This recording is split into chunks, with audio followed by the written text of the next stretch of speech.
And joining us now on the debate in Newton, Massachusetts, Daniel Dresner, professor of international politics at the Fletcher School of Law and Diplomacy at Tufts University.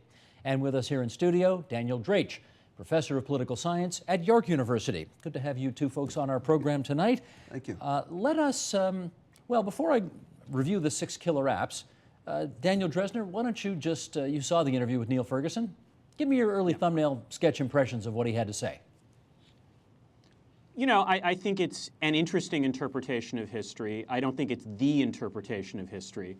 I think there are a few inconvenient facts that Ferguson leaves out, like the fact that at the very beginning of the Industrial Revolution, Great Britain had exhibited a lot of the sins that he claims Western society has now, such as large government and extremely high debt load. I also think that in terms of taking his historical lessons and trying to apply them today, I think there's a danger in conflating catch-up by the Westerners, as he puts it, versus the notion that the West has abandoned the virtues that he claims to be really important. I certainly think there's catch-up that's going on. I do think that you're seeing some of the sort of institutional ideas that Ferguson talks about diffusing throughout the global economy. I'm less convinced that somehow the West is rotting from within. And when he starts talking about that, I get a sense of deja vu about the previous scares we've had throughout the last 50 years about the relative decline of the West. Daniel Draich, initial impressions? Well, this is a puzzling book. When I read it, I asked myself the question, how does it stack up against Toynbee's great study of civilization, or Fernand Braudel's work on the Mediterranean, or Paul Kennedy's book? And I think it's in some ways fascinating because, you know, Ferguson tells you great nuggets. But the story is problematic because who is the West and who is the rest? It's kind of lumped. Everyone's lumped together, which I don't like. And I guess the key thing is there was a killer app, a Uber app. And the Uber app is really conquest by the Western powers. And all these institutions that he talks of existed in different forms at different stages of development. And they regressed under the subjugation, under conquest. And I think the internal story of the West is not told. The tragedy of the commons, expelling people from their land, breaking practices and traditions. So there's something incomplete. And he cherry picks the history to make us look good. Well, let's review those 6 killer apps if anybody joined us late here. These are the 6 kind of institutions, he calls them killer apps, that have made the West better than the rest over the last 500 years. Competition, the scientific revolution, property rights, modern medicine, the consumer society, and the work ethic. Daniel Dresner, should conquest have been on that list as well? I'm a little more skeptical of that. I mean, you can argue that the reason that you had conquest was, in fact, that you had fierce political competition in Europe. That was sort of what triggered the conquest. I think the claims that the reason Europe prospered, that the reason the West rose, was strictly because of conquest is a gross exaggeration. Obviously, it played a significant role, though, in suppressing the rise of certain other countries. But to be fair, I do agree with Ferguson that there were countries, you know, if you look back at 1500, China looked like it was the most powerful nation in the world. And China starts to decline not because of conquest, but because of internal institutional problems. Mm-hmm. Okay, he's not so sure conquest belongs there. You want to make the case again? Yeah, sure. Well, we take a case of India, which had flourished as a civilization. The British occupied it. Before it was food sufficient. After the British came, they changed the agricultural production to cash crops to supply cotton to the Lancaster mills. And of course, we know from Amartya Sen this terrible history of famine and destitution. So India, of course, regressed under the occupation of the British. We look at Africa, we see the same story by different authors. So conquest is a complex entity, because it's not just one thing. It's about how institutions grow, flourish, decline, rise again. And you can't, conquest is really a big frame. You know, it's the Uber app, because once you have scientific knowledge, which much of it came from, we know now, from the Muslim world, from India, from China, through contact, through traders. I'm not sure that this story of civilization, as Ferguson cleverly and in a way that's fascinating, I don't think he really tells us about the process and about what happens and why. So there's a big issue, a big hole in this fabric about causality. Let me follow up on the other thing you two have been referring to, and that is this notion of who the West is. And we didn't really touch on this, Daniel Dresner, in my interview with Neil Ferguson, but he's not saying it's as much a geographic location as a, wherever on the globe that subscribes to these 6 killer apps, that's part of the West. So Japan is part of the West, even though it's really Asia. Australia is part of the West, even though it's in, Oceania. Given that explanation, are you more than less content with his notion of what the West means? Well, I think the problem is that if you're going to talk about history and if you're going to talk about the ideas that are important, then you do have to have a more constant definition of what the West is. I mean, it's telling that we sort of assume the West now consists of Europe, the United States, and even Japan, whereas, if we were talking about 100 years ago, for example, I'm not even sure you would argue that Germany was necessarily part of the West. There was profound skepticism about that. So that's one issue.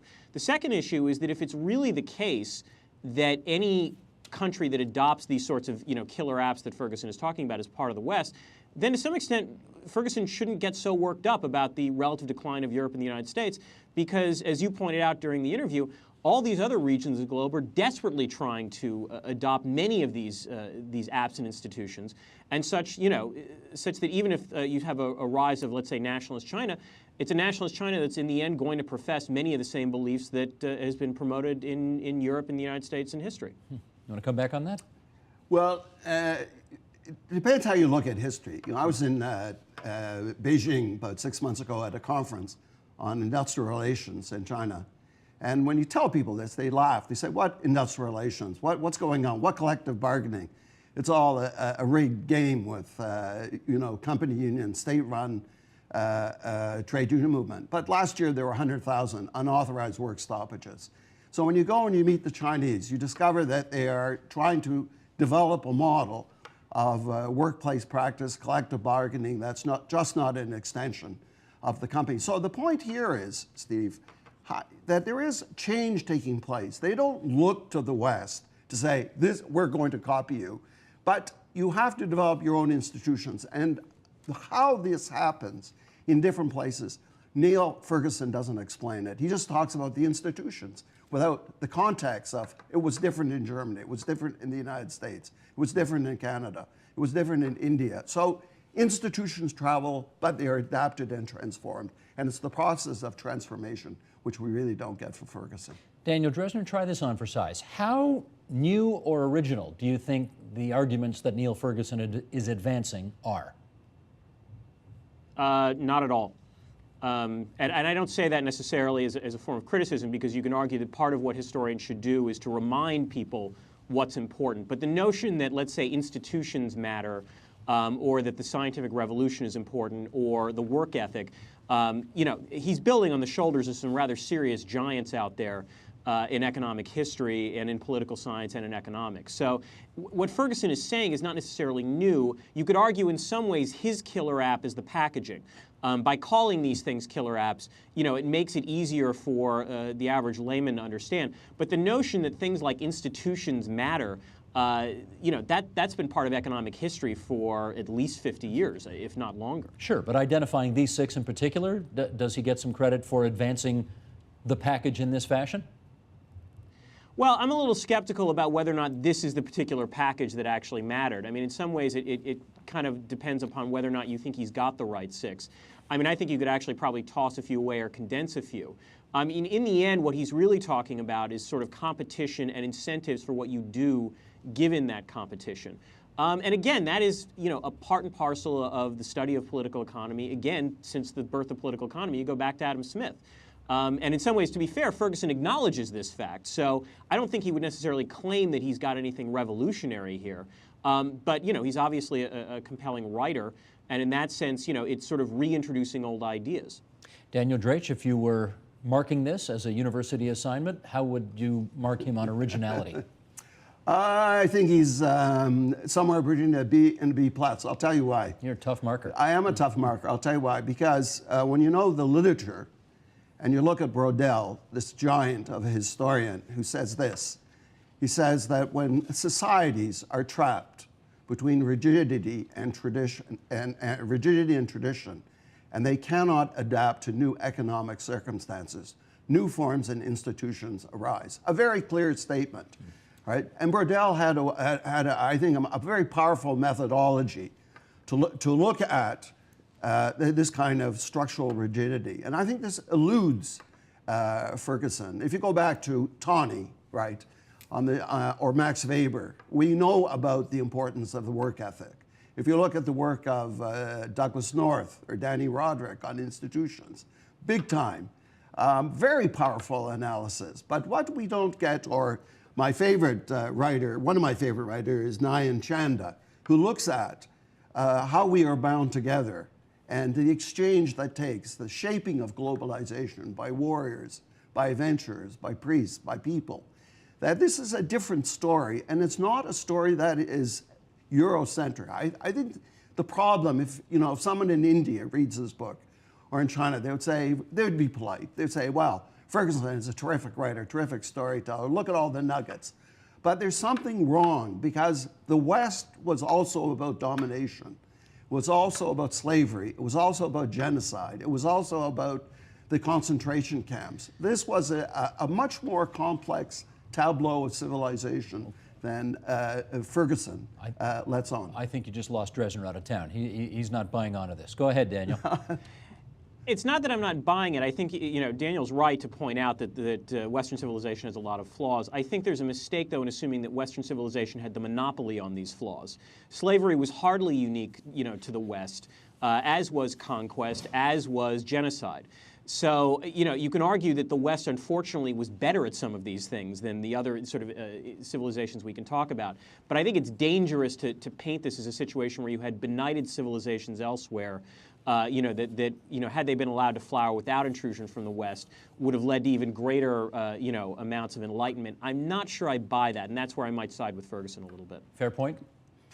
I don't think, partly a fair point. I partly agree with the other Daniel, what he says. But I think it's more complex. I think civilizations are not exactly built around institutions. They have all these complexities, all these dark moments, the dark passenger that's part of every civilization that plays a kind of seminal or defining role. And I think you need a methodology. You need some sort of frame that makes sense of it. The Toynbees had a frame. They had a frame about the elites and creativity and decadence, and when the society loses this powerful, creative, innovative impulse, it enters into decline. Now, Ferguson is interesting at the end of his book, because he says sometimes decline is rapid. It implodes. Mayans, Soviet Union. But sometimes I think about these generalizations of his. You could say the poison chalice of the Bolshevik Revolution was how it took place, the Stalinization, the use of terror. And he might have made a greater contribution by looking at what I call terror and fear, and looking at how that has been a transformative force. I am not so sure that his story of civilization holds up all that well when you bore down into the details. Let me try a quote here from the book, and then I'll get you to unpack some of the thoughts that are in this. Michael, I'm at the top of page 2 here. Not only are the churches of Europe empty, we also seem to doubt the value of much of what developed in Europe after the Reformation. Capitalist competition has been disgraced by the recent financial crisis and the rampant greed of the bankers. Science is studied by too few of our children at school and university. Private property rights are repeatedly violated by governments that seem to have an insatiable appetite for taxing our incomes and our wealth and wasting a large portion of the proceeds. Empire has become a dirty word, despite the benefits conferred on the rest of the world by the European imperialists. All we risk being left with are a vacuous consumer society and a culture of relativism. Well, as suggested, let's unpack some of this here. Daniel Dresner, Ferguson is arguing that a lot of empires, as the other Daniel just said, are brought down by financial crises. And I guess I want your opinion as to whether or not you think we're in the midst of one of these historic all-time financial crises right now that clearly Ferguson is concerned may bring us down. I think he's right to be concerned. I mean, you can argue, this is without question the biggest financial crisis since the Great Depression. And so, when you're talking about, over 80 years of history, that should be an obvious source of concern. But what's interesting is that you can argue that the sort of fundamental institutions that Ferguson is talking about, I'm not sure contributed to that crisis, or for that matter, an erosion of those sort of killer apps that he's talking about contributed to the crisis. You can argue that the crisis was actually caused by a mix of things. First, sort of increased globalization and rising macroeconomic imbalances. And then second, you can actually argue it was a light regulatory touch rather than excessive government intervention that caused things like the financial bubble to rise up. But the other thing is that if you take a close look at history, the history of modern capitalism as we know it is replete with bubbles and panics and manias. So in that sense, I think it's dangerous to conclude that this is the crisis that will end all crises. The sort of institutions that guide modern capitalism, property rights, the rule of law, and so on and so forth, I think I'm a little more optimistic about the West's adherence to them than Ferguson is. So, for example, Ferguson, bemoans the decline of religion in Europe as a sure sign of the decline of Europe itself. I think you could safely say that religion is not on the decline, let's say, in the United States, and that the United States was the epicenter of the financial crisis. So, arguing that it's clearly the loss of religion is, I think, a chimera, to put it bluntly. Daniel Drach, the notion that we're in the midst of one of the all-time horrendous financial crises and it could threaten Western civilization, where are you on that? Well, I think this is a moment of what Brodell might say, flushing of the system, where we're in the middle of a profound regime change, which is very different played out in Europe and the United States. And I think what we're seeing in Europe actually is something profound and menacing, that there is a contagion that is taking place on sovereign debt. And the question is whether the Europeans and their regulatory capacity will move fast enough with a consensus to reorganize themselves to address this deep-seated problem. It may be, it may not, but the idea that the West will collapse because Europe falls apart, I think is false. I think the United States is interesting too, because it's in a different crisis with a political system that is broken down. And just as Brodell says, this inability to respond to new economic and social conditions. So you look at the beleaguered Obama administration and paralyzed, given the division of powers between Congress and the presidency. So you're not sure whether the United States will be able to respond to its debt crisis and regulate and bring in Wall Street. So it's a kind of slow decline, like Ferguson says. It may not be precipitous, but it is structural and deep. Daniel Dresner, let me pull another line out of that quotation I just read. Government's insatiable appetite for taxing our incomes and our wealth. Can I get you to, now admittedly you're in the heart of the bluest of the blue states in the United States right now, but it does look like from up here, north of the border, that every politician in the United States today is terrified at the notion of raising taxes. And even Democrats seem fearful of raising taxes on the richest people in the United States. So comment on that if you would. Well, I would say two things on this. The first is I'm not sure Democrats seem reasonably eager to talk about a millionaire tax, for example, because they think it plays well politically. You're right, though, that in the main, both Democrats and Republicans are reluctant to talk about raising taxes on the middle class for a variety of reasons, the most significant of which is we're still in relatively fragile economic times, and you, generally speaking, don't want to raise taxes when we're in a weak economy. That said, it is interesting to note that despite Ferguson's complaint that the West is overtaxed, the problem with the United States is actually that taxes as a percentage of GDP right now in the United States are about less than 15%. That's a 50-year low in terms of the United States. So I don't think the problem is actually too little taxation. You can argue it's not efficient taxation, and there's a lot of ways in which you would want to improve on that. On the other hand, it should be pointed out in fairness, and I'll sympathize with my red state allies here. U.S. government expenditures as a percent of GDP are also at a 50-year high. They're at 25% of GDP. So the other, Daniel talked about the sort of political problems plaguing the United States. You could argue that the real political problem in the United States is that there actually has been a consensus, which is Americans are fully in favor of increased government benefits and lower taxes. It's just beginning to dawn on us that that means that at some point we're going to have to pay that bill. Although, the other Daniel, the one here in Toronto, if you look at the, I think now 7 candidates running for the Republican presidential nomination down south. Not only they, but the President of the United States, the Government of Canada, Conservative, and the Government of Ontario, Liberal, don't want to raise taxes on middle-class people, despite record deficits that we're experiencing right now. So this notion here that governments seem to have an insatiable appetite for taxing our incomes, how accurate do you think that is? I don't think it's an accurate statement. You know, in Toronto, we have this quite a right-wing mayor, Mayor Ford, and he makes these statements of about we can't afford services, we can't afford to support neighborhoods, we can't have a public transportation system, we can't have support for low-income people, for public housing. So, you know, we do polls on this. All the polls show in Toronto that Canadians are not tax shy. Canadians actually support increased taxes, 2-3% a year. Do you know what the mayor would say? He said he would say you're hanging out too much with your white wine sipping, left-wing, downtown, annex living. No, but you know, it's a funny thing. In fact, he's a guy that's living in the bubble because this is ideology-driven policy. You don't care about the results. You make these as bold assertions saying, I speak for everyone. I know what Canadians want. But you look at every poll, Steve, that shows what are the priorities, right? First priority is jobs. Second priority is health. Third priority often is the economy. They kind of sometimes change places. Where is taxes as an issue? I'll tell you, out of 10 of the top 10, it's number 9. It's never moved out of there. So this, when you put an ideology over public policy, you get this saying you can't raise taxes. But every poll says people want services and they're prepared to pay for them. This is not the American story, I think. Daniel Dresner, come on back on that.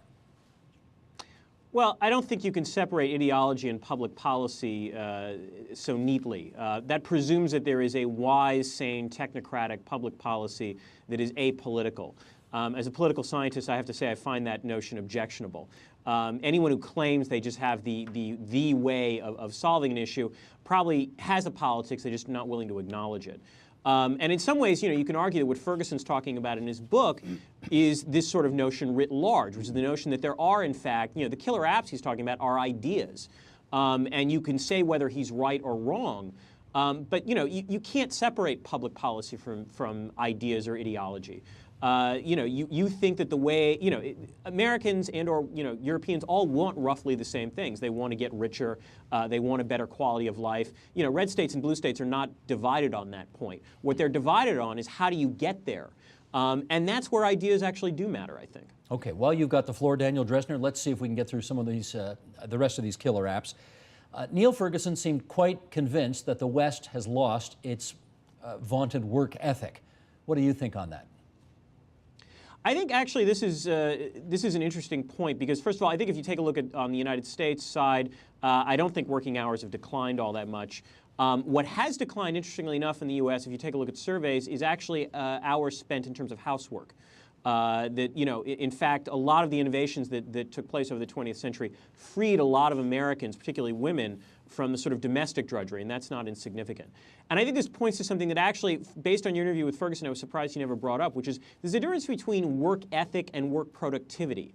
You can argue that part of the reasons the Germans, for example, take longer vacations is because the Germans are fantastically productive workers. Same with the United States. The U.S. actually has the most productive workforce in the country. And so in some ways, it's not whether you're working long hours, it's what you're doing when you are working. And on that front, you can argue that the real concern is not so much a decline in the work ethic, but a decline in possibly work productivity. That we might be running out of the innovations that make American workers or European workers better, faster, smarter.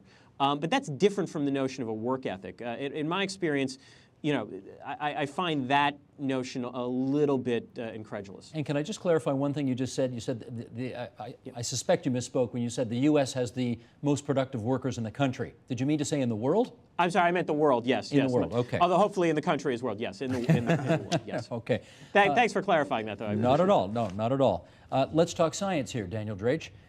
He says that too few Western students are studying science, care about science, we're becoming scientific illiterates. Is he right about that? I think he's right about that. I think there's a lot, the OECD has done a lot of studies on what is happening with students and their interest in science. Though I think what what we see in Canada, the United States in particular, and I think Great Britain, that the kids who go in this area often are the immigrant kids, right? The Chinese, particularly South Asians, who are not afraid of this tough learning curve. And they do have the immigrant appetite for success and a powerful work ethic. I think what you also see in the case of Europe and North America, you see a lot of divergence because you got to look at the OECD data. You can't make a generalization saying all of Germans aren't interested in science or the Italians. I mean, what is remarkable, or the French, what's remarkable is they have a lot of their kids, native-born and immigrants, in these areas where they have strong cultures which support that. So I think the evidence is mixed about science. It's in decline, I think, in some parts of the advanced capitalist world, and it's not in others. So you got to be careful.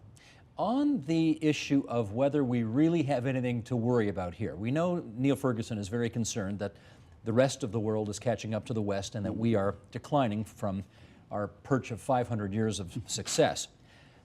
Just one more time, Michael, humor me on this. Let's bring the killer apps up one more time. And then Daniel Dresner, I'm going to come out of this with a question. The 6 killer apps again: sure. Competition, the scientific revolution, property rights, modern medicine, the consumer society, the work ethic.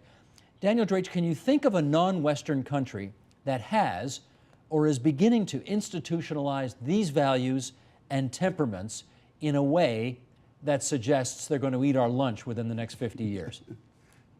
Which one? Which Daniel? I'm sorry, Daniel Dresner, starting with him. Oh, okay. I think that you can argue that, China and India to some extent are embracing some of these virtues.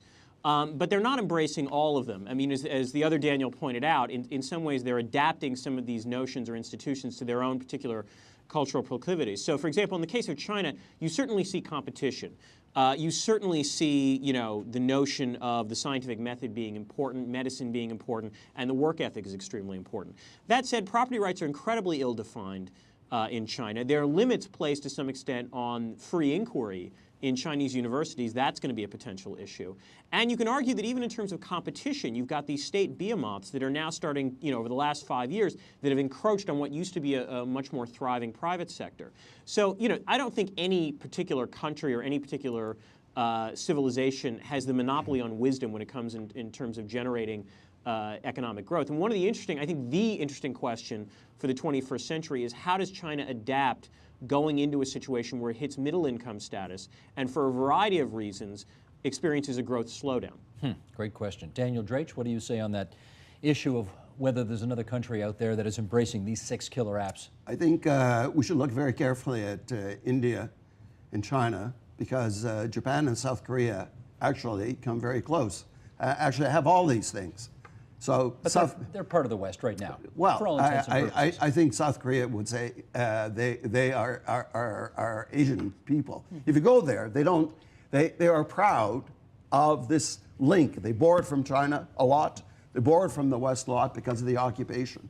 But I want to get back to the main point, Steve. The point is that China, surprisingly, has, and I agree with the other Daniel, has many of these things, right? And that we're going to see more definition of property rights. I think we're going to see more emphasis on science. Obviously, competition. In 2010, China overtook the United States as the major producer of industrial goods in the world, 19.7% to the Americans, 19.3%. What this shows us is that we've seen a kind of closure of the American century and their dominance in the world economy from 1898 to the present. So, but the Chinese have big problems, Steve. This is the problem. The killer apps, particularly about civil rights and information flows, is really kind of their poison challenge. A huge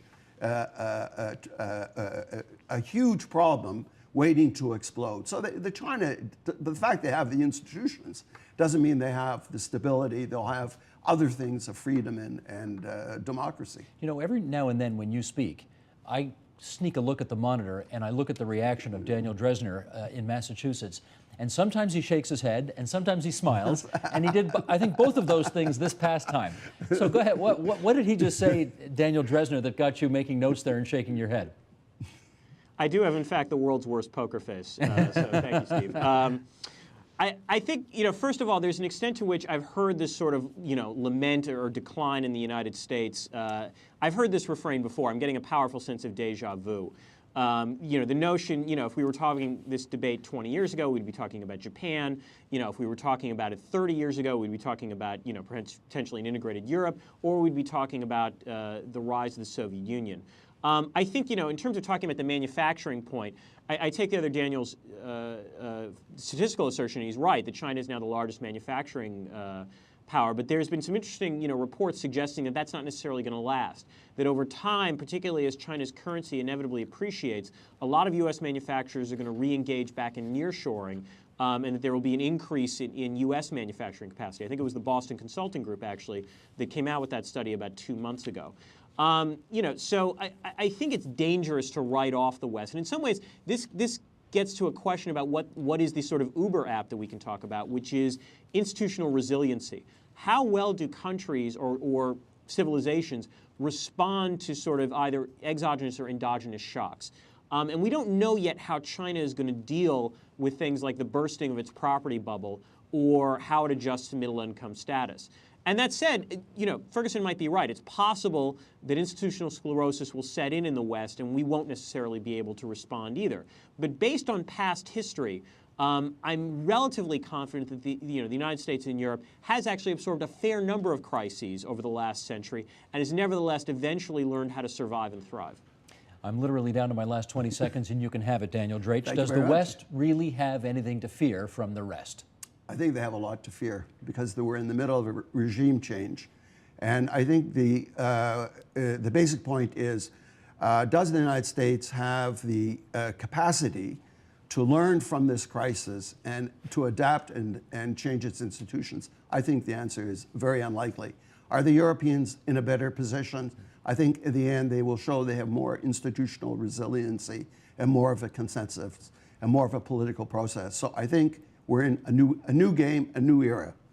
And it's all written about in Civilization, the West and the Rest. And I want to thank the two Daniels for coming on the program tonight. Daniel Dresner, the Fletcher School, Tufts University in Newton, Massachusetts. Good to see you again, Daniel. And Daniel Drake from York University here in Toronto.